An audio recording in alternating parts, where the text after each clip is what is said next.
Hello, Gravitrons. I'm more gravity. Let's play chess.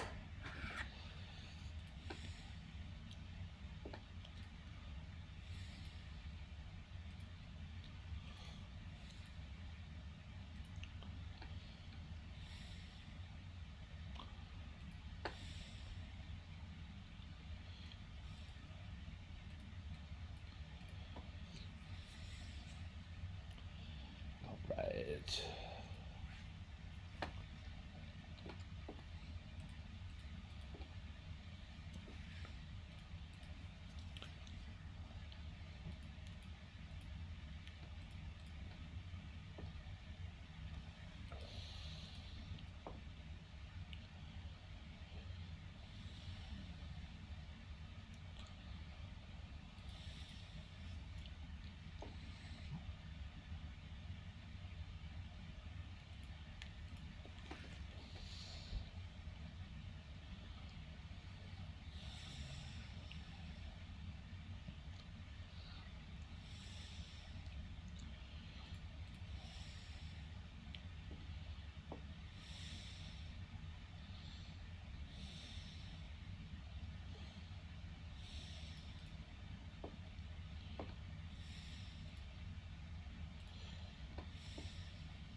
Okay.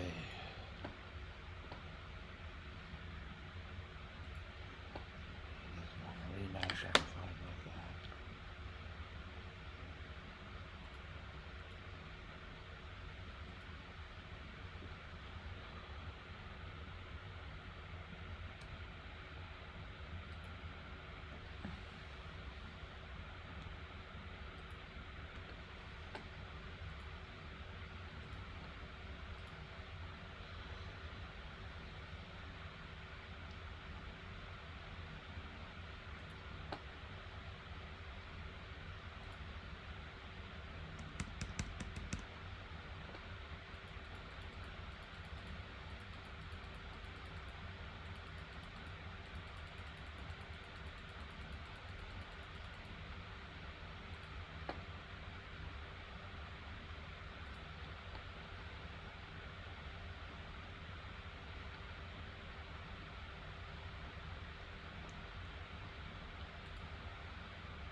So I'm wondering, this is incorrect.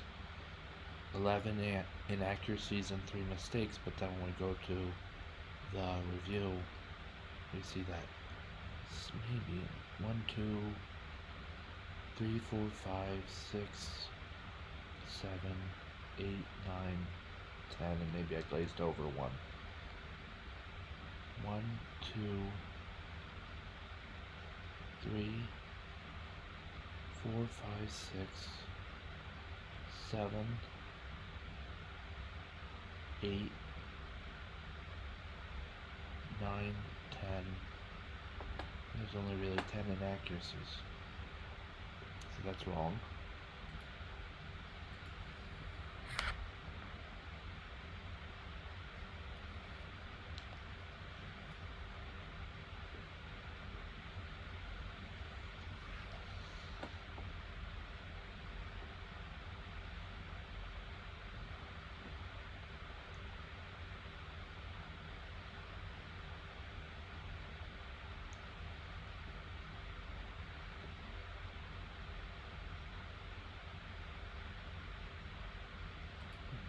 So far, not much in terms of play quality. I actually thought this game was strong. I'm saddened to see that it wasn't based on these statistics. This would be a good moment to go for a second opinion, so to speak.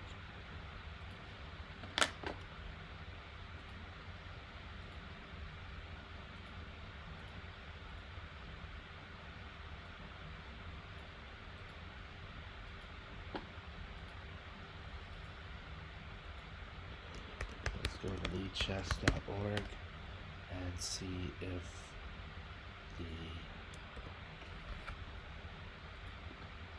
game is viewed as more or less accurate there. Yeah, I rather thought that this game was well played and poorly played. I might have been able to tie this up better here on the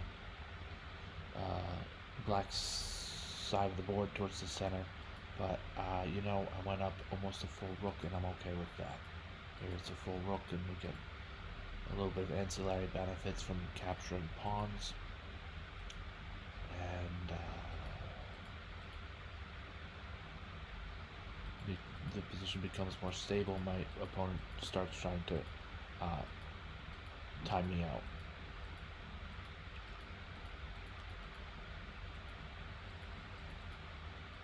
I'm just making moves to try to break his checks and quick moves so that I might time my opponent out, and I did. So I'm glad with that.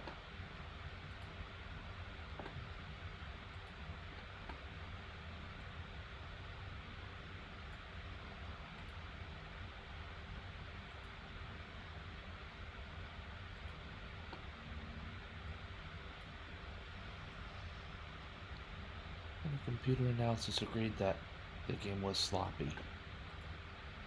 The computer analysis at Lead Chess as well as the game review or analysis at chess.com both agreed that this game was rather sloppy.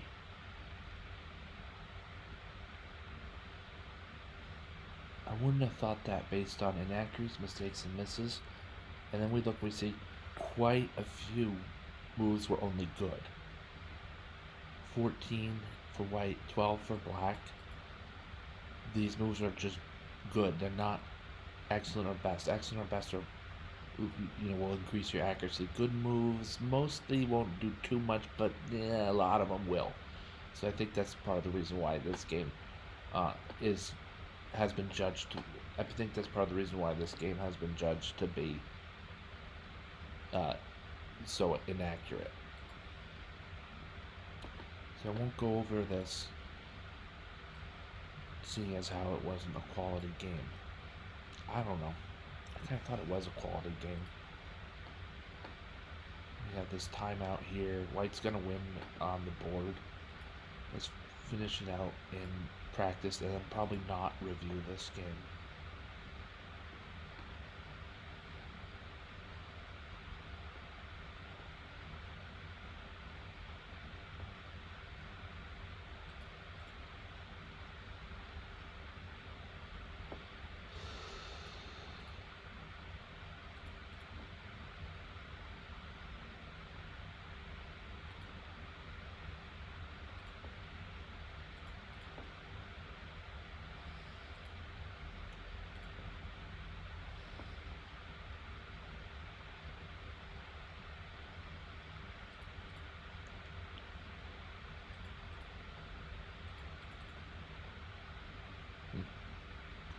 My finger thought the rook was promoting.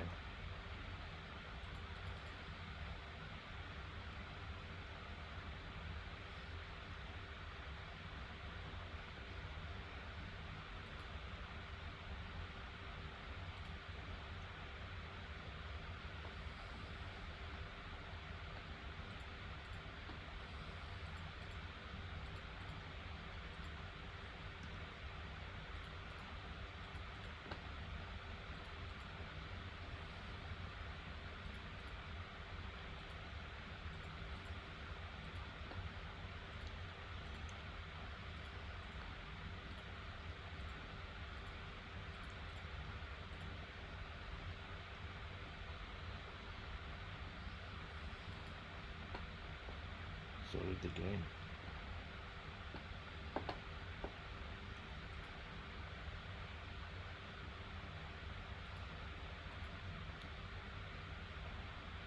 Okay, so that was this game. This game, my opponent played well to defeat me. See where my first mess up was. We'll have to open up the analysis window.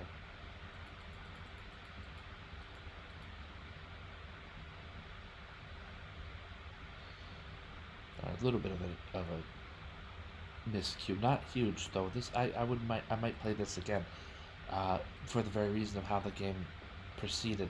I mean, my opponent has to notice knight to b3. This is knight to c3. With this knight, and the queen is back. I don't know. I think the game, though, overall went in black's favor as a result of knight takes c6, b takes c6. Black is doing fine. Here we see the progress bar says we're completely even. It's white's turn to move, okay, but the progress bar takes that into account. And I like that black has already established a better center.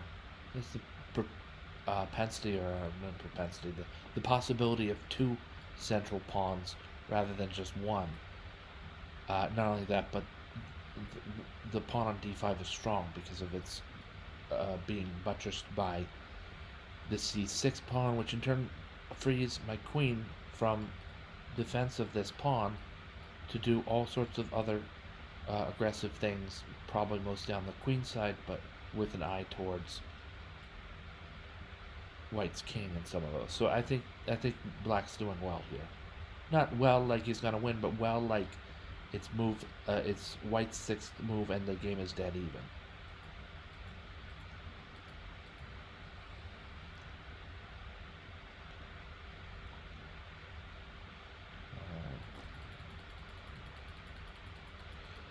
opponent picked up the queen, and I played out till end. Okay, that's is what it is. Here we see the most accurate game. This was the first game of this set of 3 with this fella from India, Atinyan Ayak. Adityanayak. Adityanayak. My opponent, Adityanayak, from India, is Adityanayak. Something about 2004, kind of seems like a year. And he's got the sign of the devil in his chess rating, which, trust me, I am not a Satan worshiper. This is about hockey. It's like soccer, but it's played on ice. And I love watching hockey and cheering on my New Jersey Devils. I am a Christian, though. Okay. And all this, yeah. On we go. That's nice. Woo! Okay, let's just start a review. Let the moves play out until I have something to say about the game. I end up exchanging a lot of pawns on d5 these days.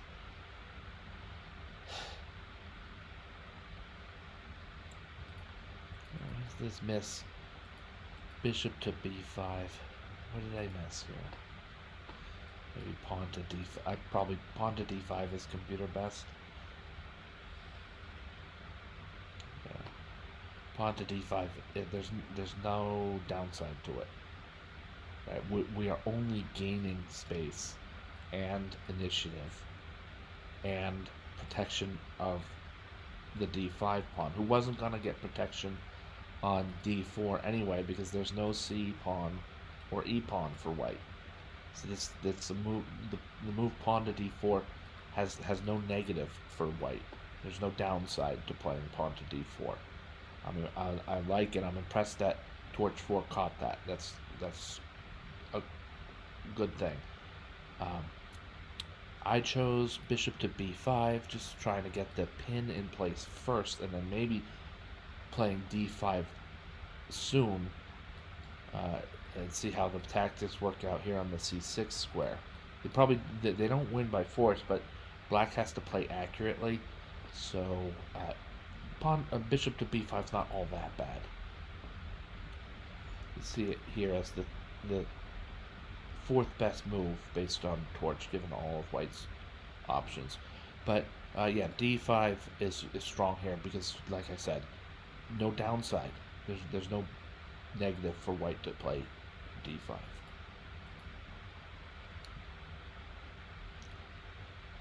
And knight f3 is probably for the same reason. Yeah, for missing the opportunity to play d5, knight f3 is also a miss.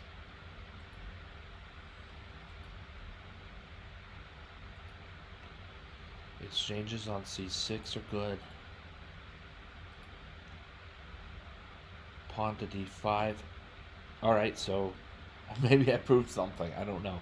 No, because this rests on some miscues by black.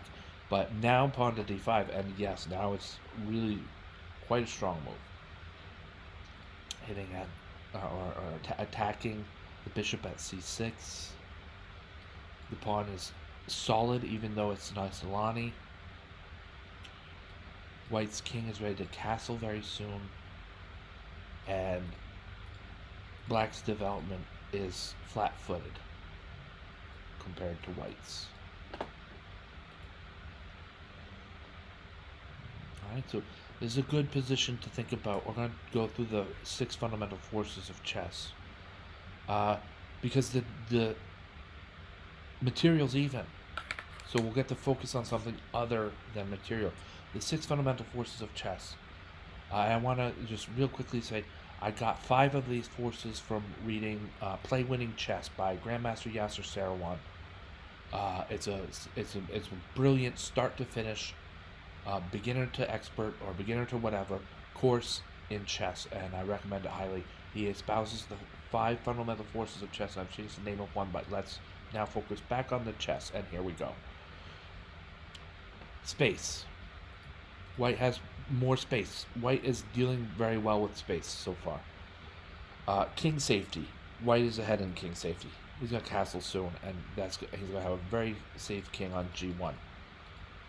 Mobility. White is crushing it in mobility. This is the main thing. All these moves are moves that could potentially be good in one way or another. Hardly any of these moves could be considered bad right off. White is really crushing mobility. Black has a bishop that can't move, a rook that can't move, a knight that can move by way of he's a knight so he can jump over things. His queen is partially stymied. His only developed piece is developed one measly square. This White is really, really dominating the board because of mobility here. Material, like we said, is even. Initiative, well, it's White's turn to move, so yeah, White has the initiative as well. And clock. Black has 14 more seconds on his clock than White in a game in 10 minutes, and we're at move 10. So, not a big deal yet. The clock hasn't become a big deal quite yet. So, I think it's cool because you know how it's an interesting thing that we could have a bishop worth of progress bar in favor of White without any material inequality. The material, like I said, was even. So we have as much as a bishop worth of advantage as the result of positional factors, and I think that's awesome. And interesting, yeah. All right, so we'll move on from that. As grand as that was, we get that king safety.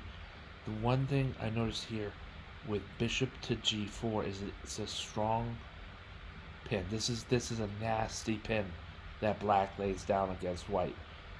White has to recognize either a two-pawn pushback by h3 and g4, pushing the bishop to g6, and then the pawn shield in front of White's king is loose. Or, I mean, the other best way to do this would be play rook e1 and then rook to e3. Let the queen move, and finally the pin is broken smoothly. So what did I play? I mentioned all these great things about White's position, and king's side castle is considered best move here for White. But I thought that bishop g4 is maybe stronger than it looks, I would say. Something like that. Can White maybe jostle the bishop away without having to move the pawns quite as vigorously? Or in the case that there's a capture, is g takes f3 all that bad with these doubled pawns and worsened king safety?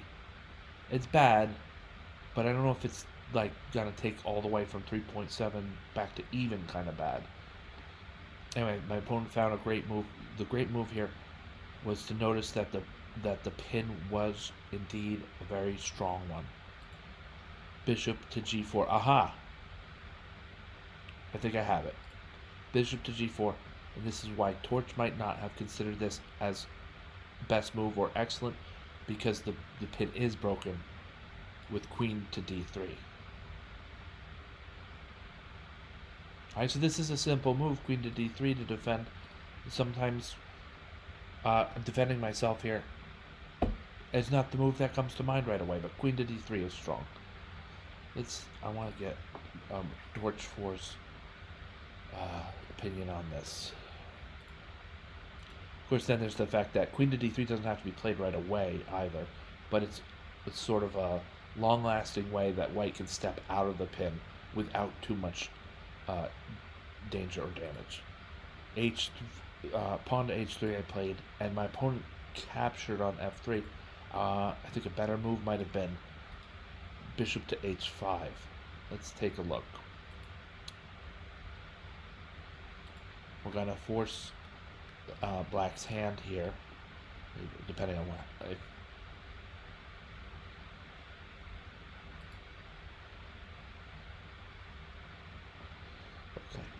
The computer likes bishop takes f3 as well. What about bishop h5 though? I don't know that white should play g4. That's too loose with all the pieces that are still. Let's try it and see if it comes. g4 is best. Okay. So now reevaluating. Back when we were talking about all those great things that allowed white to have a bishop worth of advantage without any material difference, the progress bar says white's built more upon that. I mean, we're talking about almost 4 points. This is a rook to a pawn worth of advantage for white, and material is even. I would say for, in terms of move selection, knight e5 has to be considered because it will clip the long range piece and almost, will double the pawns on black's king side. So it's an interesting game. Interesting. When we go back to the stem game, my opponent captured on f3, which I actually think was inferior to bishop to h5, but neither one are dreadful. And queen takes f3.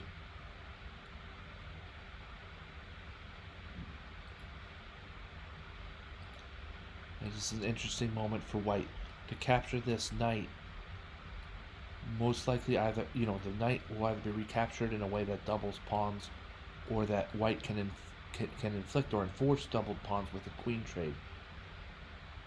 In a tournament game, that would be heavily considered. I think instead I looked for this activating move, rook to e1, which throws a pin on the pawn at e7, and means there might be some other kind of tactic here. Although it looks like the pawn at g7 is keeping things together for black. This pawn were at g6, right? This pawn's at g6. Now we're winning a piece with bishop takes f6 because of the pin. And if my opponent doesn't see that, we might be winning a queen, because the queen takes f6, queen takes f6, and then still no capture because of the pin. You just have time soon thereafter to scoot away. But this pawn is holding all this together.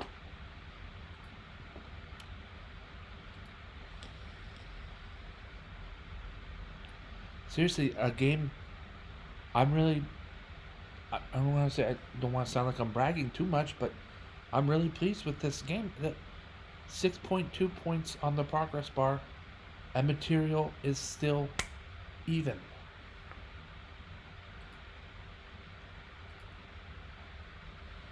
And here we see the winning move turns out to be a material grab anyway. Bishop to f4 after pawn to e5, then bishop takes e5, and now the skewer of queen and king will yield white the queen.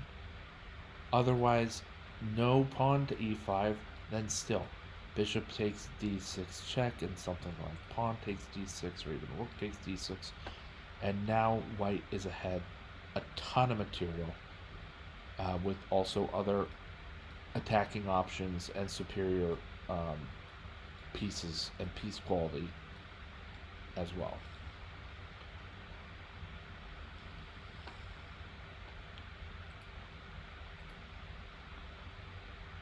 Okay, now since I played 3 games against this individual, I'm going to break with tradition and we're going to review his win. I usually don't do that.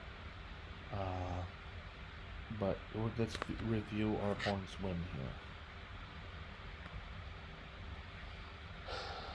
How long have I been broadcasting?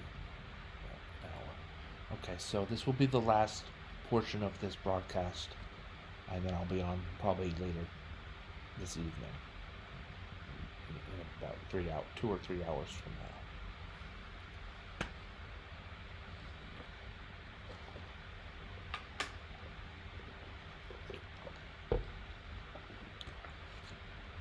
Here we see that my opponent played a strong game, 85% accuracy, and the game was rated reasonably high. 85% accuracy. I played 72% accuracy. Let's review. It's a D4 opening. This is all booked. We get this pawn capture towards the center. And don't these pieces just look like they are begging for a pawn fork? It's not there right now because the bishop can capture on that square. But if these were both knights, then the pawn fork would be there immediately. So we have to, I wanted to make good on that and see if there's a way I could at least make that part of an opening move. I thought knight c6 was a good way to do that.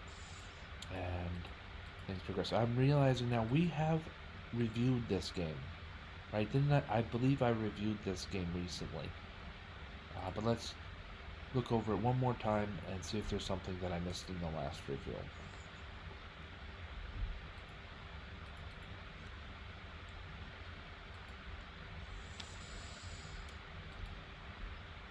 Alright, here. There's better moves.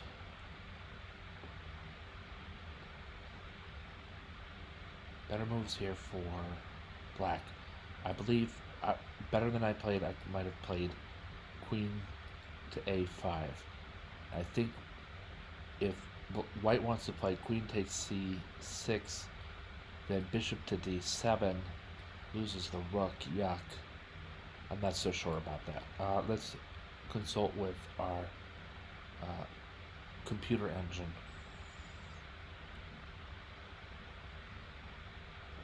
So what did I play? I played queen d6, trying to keep attacks away from black's king. And part of noticing why that's not necessarily the move is that look at black's king. Attacks are gonna come. I mean, what else? You know, if you push all your kingside pawns forward, you can expect attacks to come. If you push, you know, your queenside pawns forward, then you can expect attacks to come. So maybe try to hold on to things a little bit loosely here.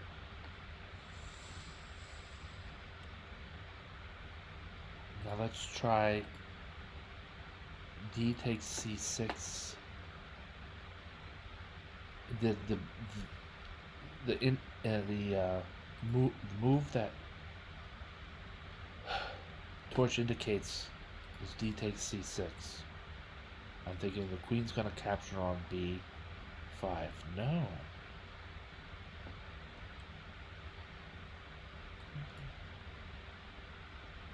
Queen takes b4.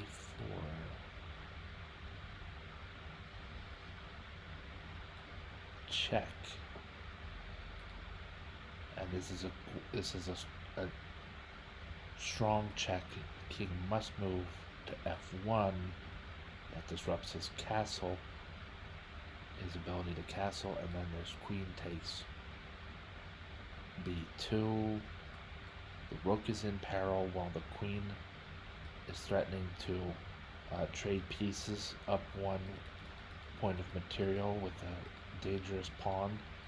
1-2 moves away from promotion. Let's see if this is as strong as I think it is. Definitely best, but how strong?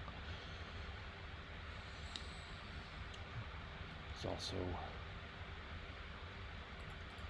pawn takes b2. As though I lose my queen for one turn, I grab a rook in the process of getting my queen back. I could still swap queens here, and now my opponent is a rook down on a board without queens. So black's going to win this. Cool stuff. Cool stuff. That's cool. D takes c4. What I played was a miss, meaning it doesn't lose the game, or now it seems like it does. um, I played C takes. I did D takes C3, and then the surprise move, or perhaps surprise move, pawn to C2 check. Black gets back his queen.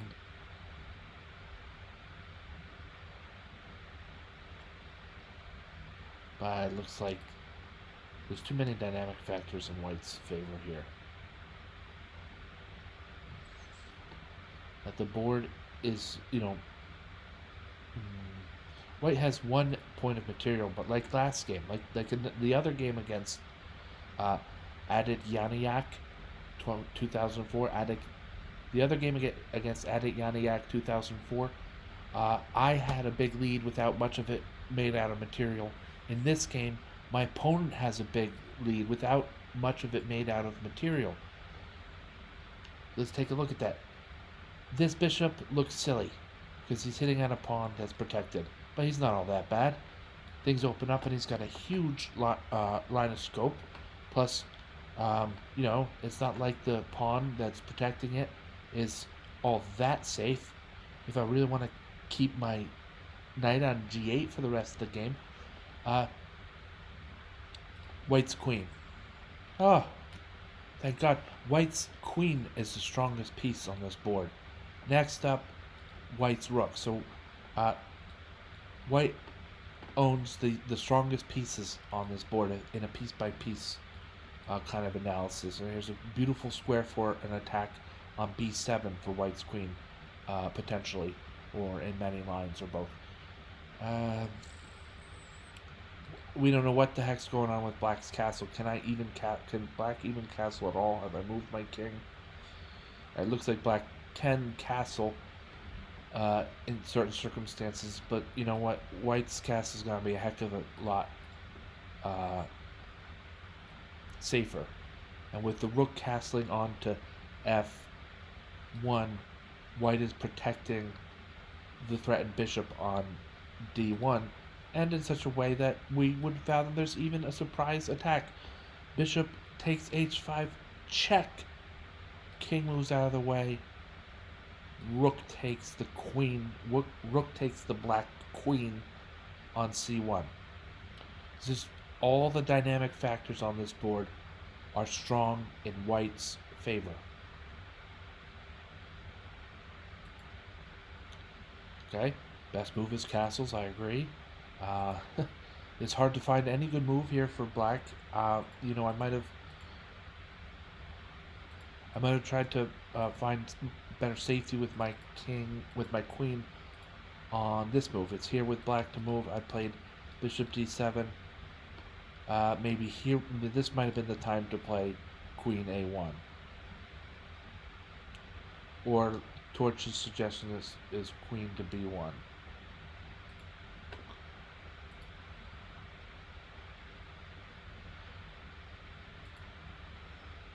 So, but now with queen to a1, we see that whatever's happening now is happening now. There's nothing else to do about it. I have to, not have to by the rules of chess, but I gotta at least try to show myself or something by picking up the bishop on h5 now. And that's what I did. Losing the queen on a1, but it was already too late. We missed it. We missed the chance to save that queen just now.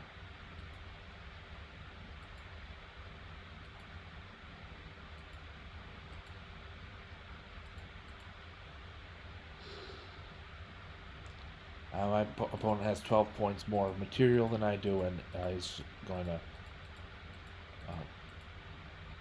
find the right checkmate here.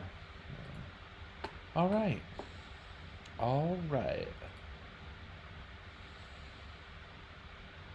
Close some of these windows.